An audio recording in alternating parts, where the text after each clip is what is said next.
Се враќаме назад во студиото на МТМ телевизија и веќе велам добри ден на мојот прв денешен гостен и соговорник. Со мене денеска е Даниел Каледжиевски, програмски координатор во ХИРА. Здраво, Даниел, и добро ни дојде. Добро ве.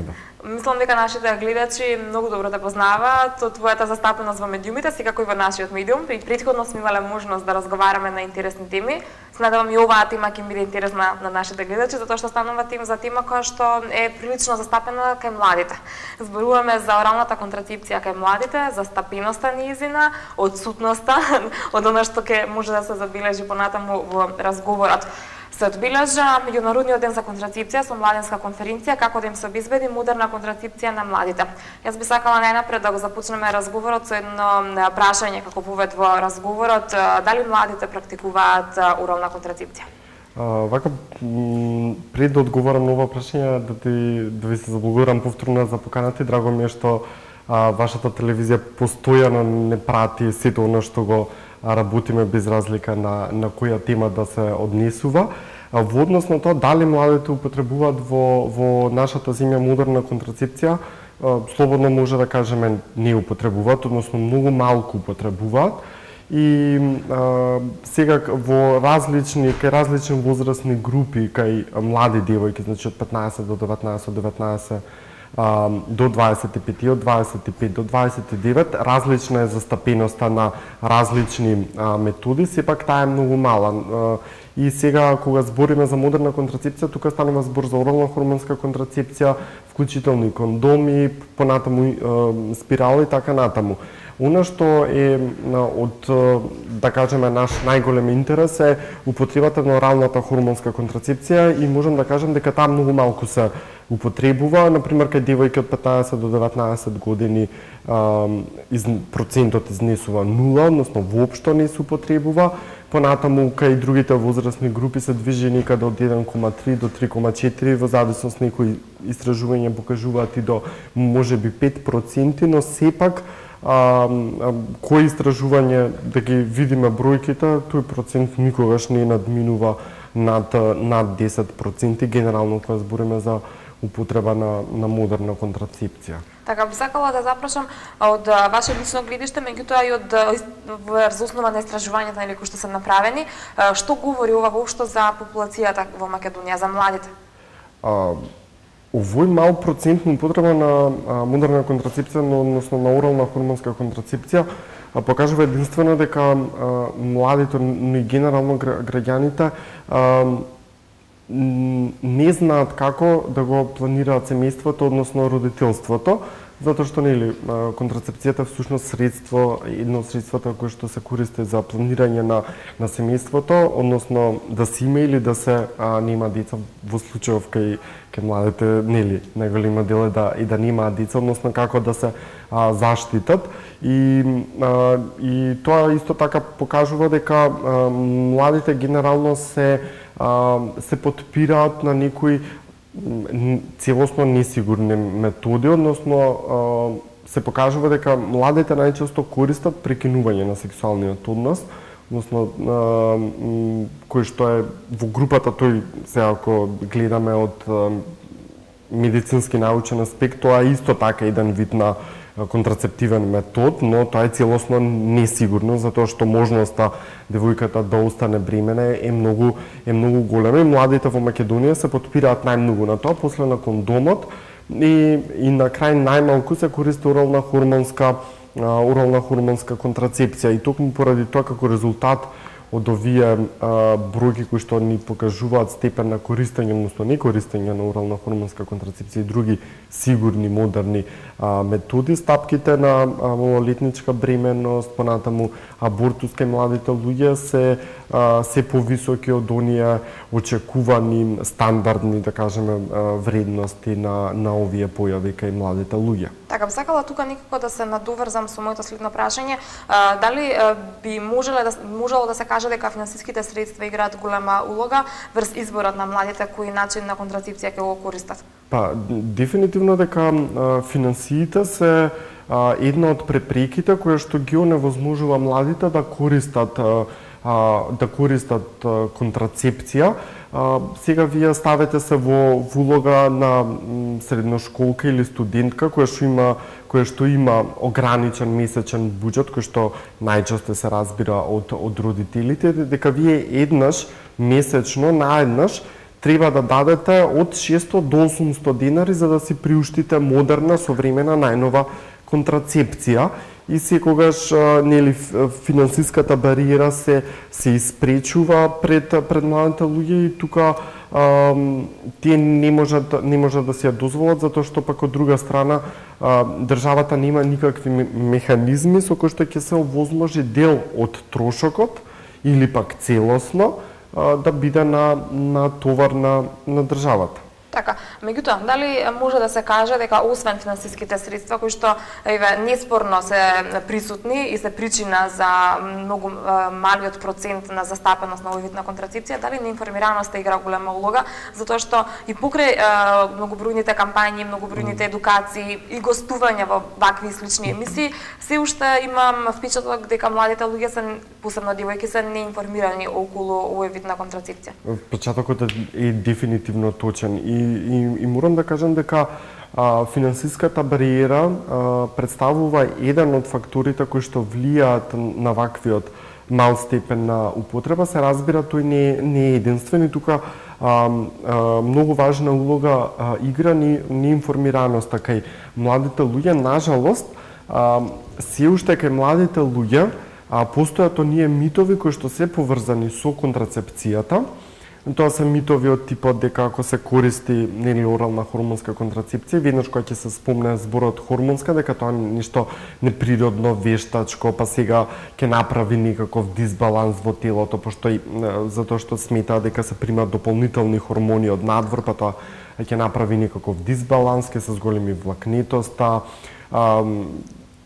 понатаму други ефекти како промена во и стерилитет исто како мите присутен, дека ќе дојде до промена на расположението и така натаму.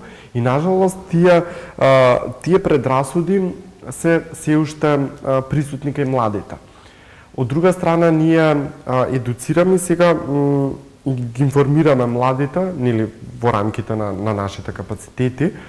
И сега младите се наоѓаат во една незавидна положба, затоа што еве сега имаме еден млад човек кој што дошол, да кажеме, кај нас, ја добил вистинската информација и девојката оди кај својот матичен гинеколог. Нажалост, се уште има многу матични гинеколози кои што и кај нив владеат овие предрасуди. Сега младиот, односно девојката ја слушнала вистинската информација, оди кај својот матичен гинеколог и кажува дека да, ми треба орална хормонска контрацепција.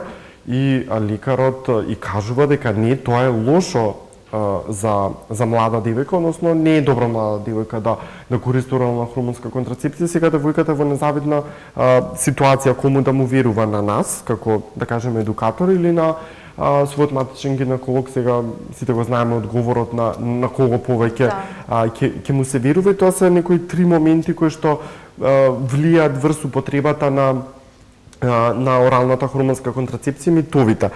Јас сега се надам дека имаме време, сакам исто така да спомнам нешто, некоја моја предпоставка зошто овие митови се уште постојат и како се појавила.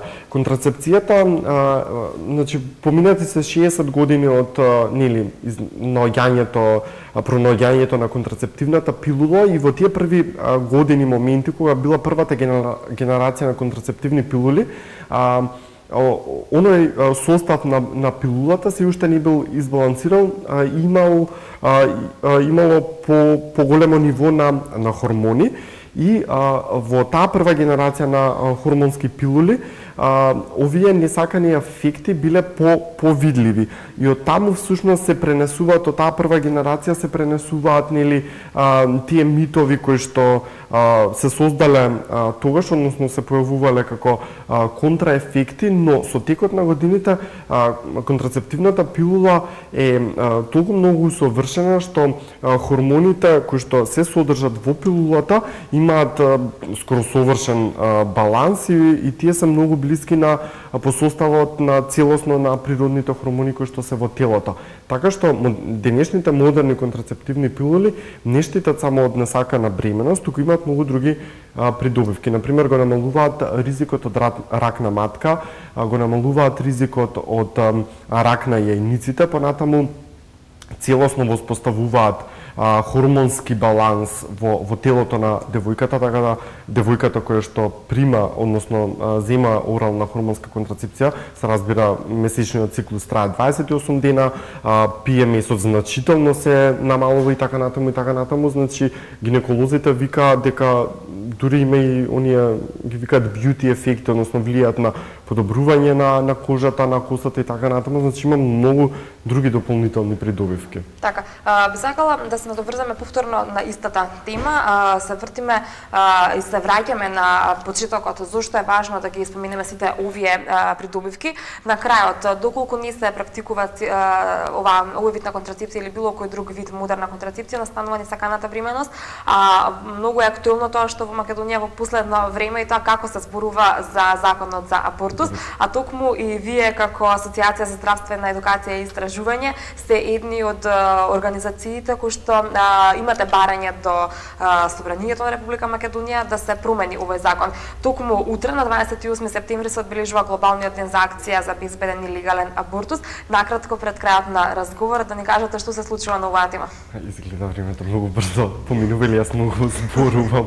Вака, кога збориме за абортус, прашањата на контрацепција и абортус дефинитивно одат рака под рака. Ако имате ниско ниво на употреба на контрацепција, тогаш имате висока стапка на абортус. Единствен начин како да го намалите бројот на абортуси во земјата е да обезбедите контрацепција. Нажалост, нашата влада мислеше дека ќе направи нешто друго и ќе го комплицира законот и така ќе го намали бројот на абортусите. Всушност се случува спротивното. Со новиот закон се усложнува процедурата за една жена да добие колку сака да има абортус и со тоа се кршат сите уставни права на жената кои што се однесуваат на член 41 од Уставот на Република Македонија, кој се однесува на изборот на жената да формира семејство, односно да има или да нема деца.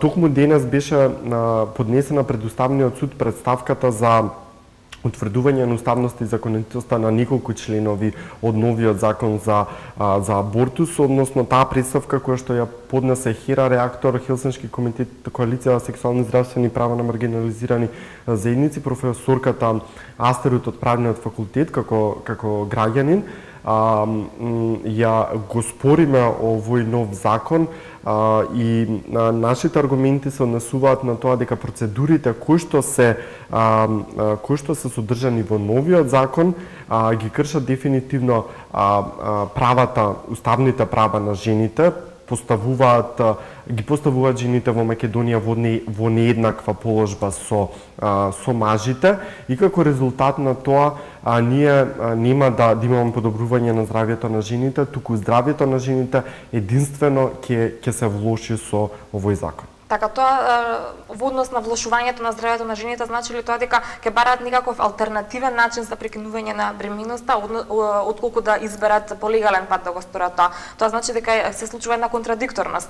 Па, дефинитивно ќе се случи тоа. Сега вие ставете се во улога на некоја жена која што доаѓа од, да кажеме, од некоја селска средина, треба да дојде до најблискиот град каде што има гинеколошка клиника, таму да се направат прегледите, понатаму да се врати дома, после 3 дена треба да се врати и така натаму и цела оваа постапка е комплицирана за жените. И сите велат, жена која што решила да абортира, ќе абортира. Дали тоа ќе го дозволи државата да го направи на безбеден и легален начин и да го заштити нејзиното здравје, или пак ќе го одбери секогаш полесниот пат. Ако државата го сложнува тој пат, жената доколку е решена да абортира, тоа ќе го направи. Нажалост, тоа ќе го направи во небезбедни услови и последиците можат да бидат многу големи по здравјето на жената. Така, кои се вашите очекувања токму од она што го имате вие како барање до владата? Очекувате ли дека ќе се повлече новиот закон за абортус? Значи, барањето е до уставниот суд и се надеваме дека затоа што многу е јасно во законот дека со одредбите се кршат многу основни уставни начела и се надеваме дека уставниот суд ќе ги согледа тие одредби кои што се спротивни на уставот. Се надеваме дека позитивно ќе одговори уставниот суд на ова наше барање. Во спротивно, ако не се одговори позитивно на ова наше барање, нажалост, ние понатаму ќе треба да ги следиме резултатите, негативните резултати од овој закон и понатаму кога на некоја жена ќе биде загрозено здравјето, ние да можеме да започнуваме постапки пред Судот за човекови права во Страсбур, но јас би рекол дека да започнуваме такви постапки пред Судот во Страсбур ќе биде многу лошо, затоа што тоа ќе покаже дека законот всушност има негативни последици. Некои од случаите, се надевам дека никогаш тоа нема да се случи, може да завршат трагично. Така, се надевам и јас на истото. Тука некаде, Даниел, ќе ти заблагодарам за гостувањето. Секако доколку нешто заборавив да прашам, можеш да ме дополниш пред да го завршиме на крајот на нашиот разговор. Јас уште еднаш да се заблагодарам за поканата во оваа емисија. Јас не би додал ништо, затоа што кога додадам, најверојатно ќе треба уште нови 20 минути. Јас само би ги повикал сите млади кои што имаат никакво прашање, имаат потреба од никаква здравствена услуга во полето на сексуално и репродуктивно здравје, слободно можат да не контактираат во нашите младински пријателски сервиси. Сакам да знам, нудиме бесплатни, доверливи услуги за сексуално и репродуктивно здравје, вклучително бесплатна контрацепција, тестови за сексуално преносливи инфекции и друг вид на советување. Така, каде може да ве најдат? Значи, едниот од центрите се наоѓа во амбуланта Водно, телефонскиот број е 02 3176 950, може да не побараат секој работен ден, и другиот младински центар е во амбуланта Шуто Ризари, таму можат да не побараат на 022651 955. Така, се надевам и дека ќе го сторат тоа, се надевам и дека сите кои што имаат било какви дилеми околу овие теми за кои што разговаравме, ќе нема да се двоумат и ќе ве побараат и секако ќе оставам простор да се видиме повторно и да разговараме на некоја ваква или слична тема. Се разбира дека се надам многу скоро ќе се видиме, затоа што идната недела многу поинтензивно продолжува иницијативата за воведување на сеопфатно сексуално образование во училиштата. Така, благодарам уште еднаш за гостувањето, продолжуваме ние со се она што е подготвено од Режија.